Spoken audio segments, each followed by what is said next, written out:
I looked at it and I said, let me start learning French.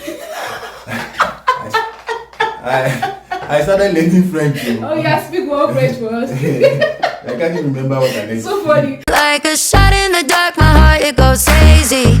Too much symmetry, fall into it. I wanna drift asleep, tangled in your sheets. I wanna hear you say Music my licensing name reimagined. forever. Tell me I'm ecstasy, everything you need. I wanna know you'll chase me to the clouds. I can see it in my head, it's better than the others. I know it could be the best, yeah, I could be your lover.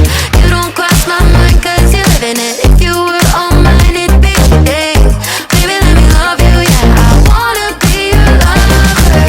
Artlist.io. Motion falling. Hello guys, welcome to my YouTube channel. Thank you for always tuning in.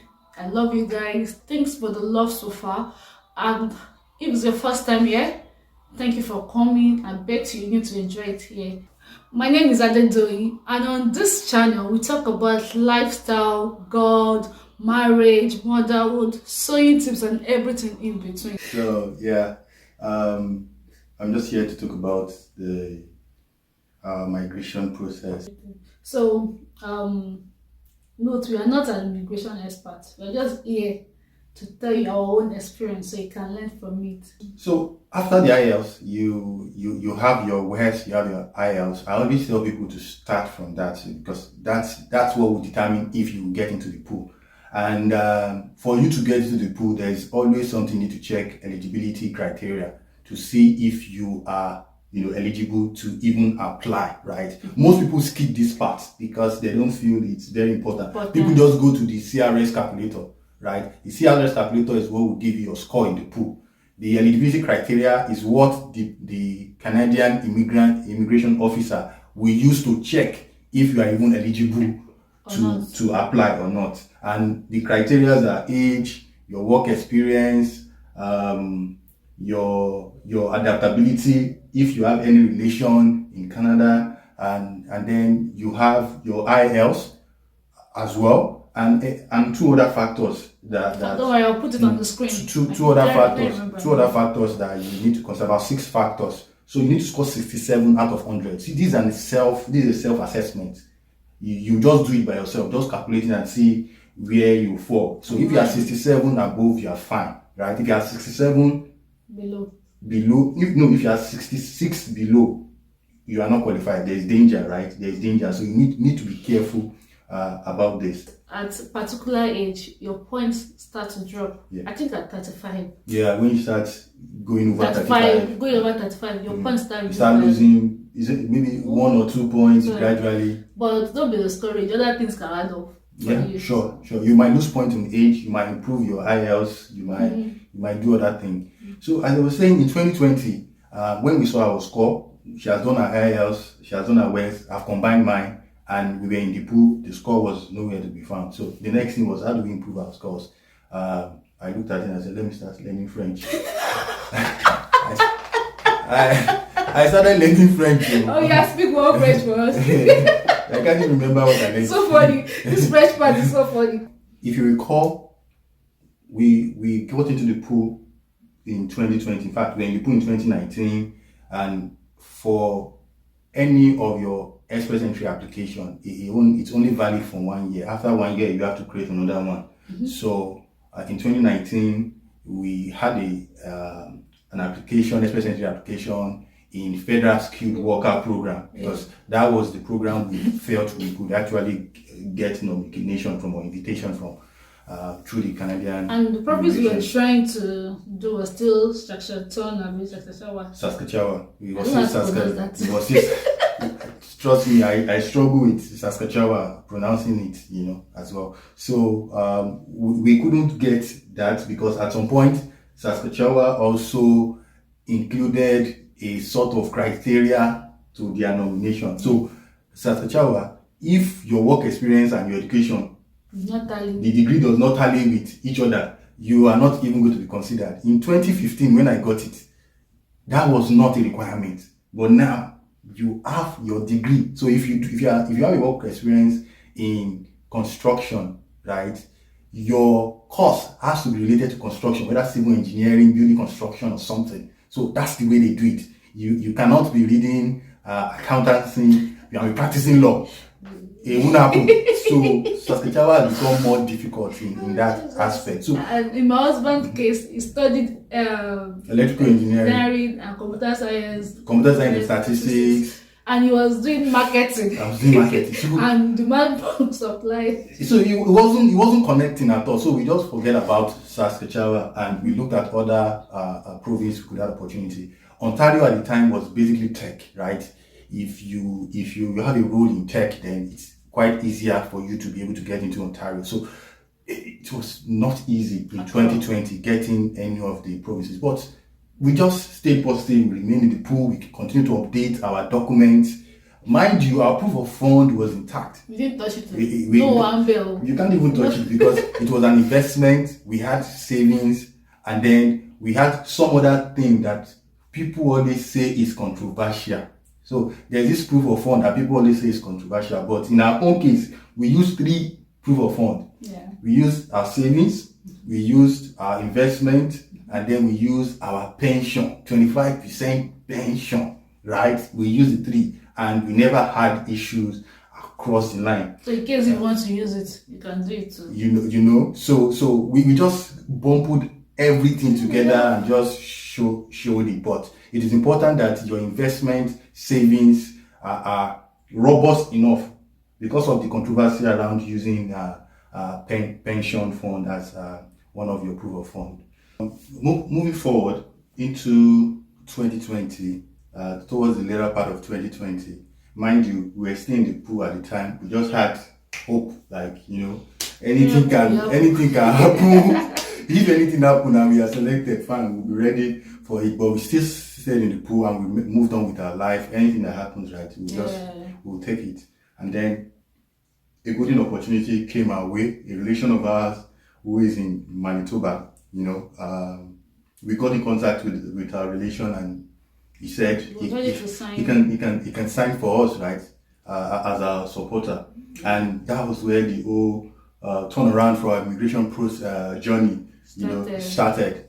And then he told us, yes, we should go ahead and submit an express of interest, EOI, for Manitoba. I think most of the provinces do have the expression of interest. So we submitted it around September, October. Yeah. So this expression of interest for the province is different from the express entry application under federal skilled worker. So the expression of interest is for Manitoba to check or to look at your application and see if you are interested in their province. So it's only there to show your interest in that province, and afterward they can then invite you to apply formally. So we did submit our expression of interest. There was a score we got. So all the documents or all the information you require for the express entry is almost the same thing as the Manitoba Provincial Nomination Program. For the expression of interest, they asked for our education evaluation from which we did the WES. IELTS, we had our IELTS. They asked for spousal WES and IELTS. They asked for, I'm not sure if they asked for proof of fund at the time. No, they didn't ask.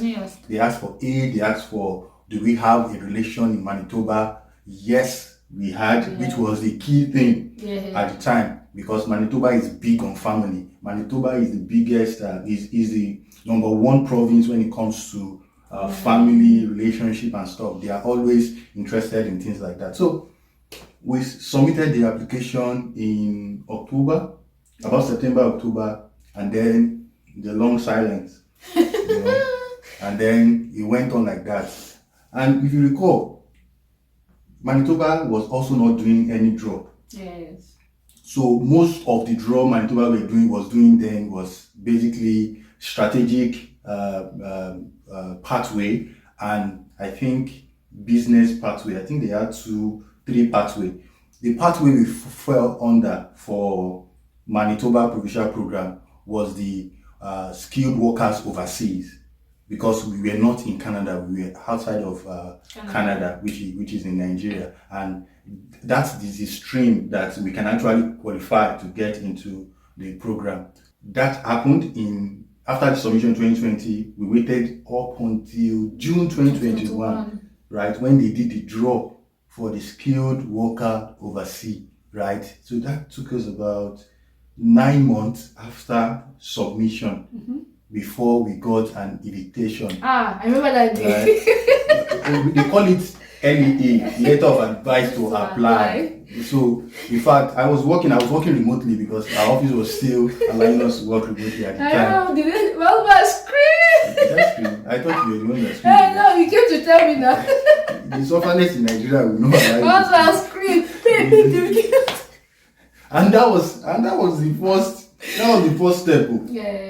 That was the first step. Hope. So we got the letter of advice to apply, and I think we were given, was it 30 days? I think it was 30 or 60. I think it was 30 or 60 days to apply. And then the whole running helter and skelter sort of started. So this is why it is important for you to have the necessary information.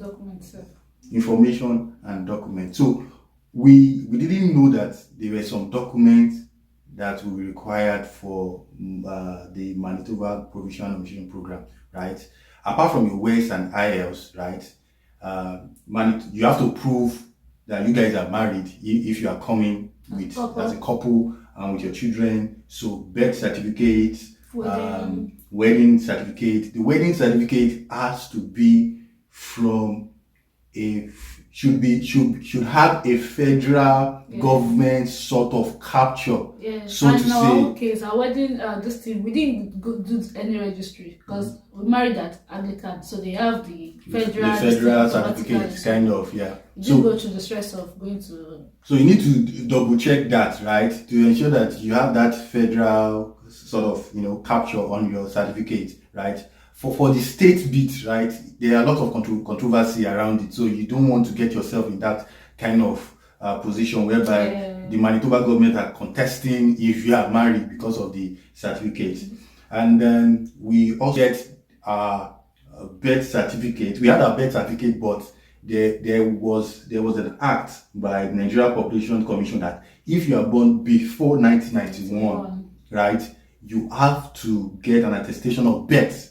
Right, so if you are born before 1991, every one of you has to get attestation of birth from National Population Commission. So we didn't know that ahead. So we started doing that after we got the letter of advice to apply. So we had to get people to get that stuff for us. So it depends on what you want to do. If you want to go there, it's fine. But remember, this particular journey will cost money, right? But it wasn't expensive. I think it was about 8,000 or thereabouts for both of us, right? Our daughter at the time had the National Population Commission because it was a recent document. So Tara had our passports. We did our passports immediately after maybe 3 months after we gave it to us. So we didn't wait at all. Because we have hope that we are going. Yeah. We weren't even thinking about the traveling at the time. The opportunity hadn't come. We just felt that she should have. We just thought that she should have a passport at the time. So we got the attestation of birth. And also because you have to show relationship between you and your dependents or whoever that is sponsoring you, we had to get the attestation of birth for them as well, so that they can actually link the names together, right? So we did all of that, and then we submitted our application. We got our investment letter, reference from the bank, reference from the different investment company, and then we submitted our application. At the end of the day, when we submitted, then we had to wait. So that was a long wait, sir. Yeah, that was a very long wait. I think the wait was very, very long. Very, very long. So I can't even fathom it. So at that point, we were having hope, and then it was as if the hope was here, and then after some time, the hope went down because we were expecting nomination from Manitoba. So that wait did happen from, I think, July, August when we submitted, and then we had to wait till October. So in October, what year? 2021. In October 2021. We gave birth in October. Yes. And then in October, that same week that we gave birth to our second boy, child. yeah, the nomination did come. So Tito birthday. So I think it was very exciting period for us as a family.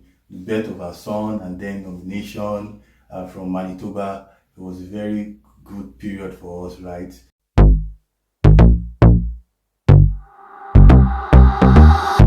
Ooh, eyes I can see you keeping me wavy.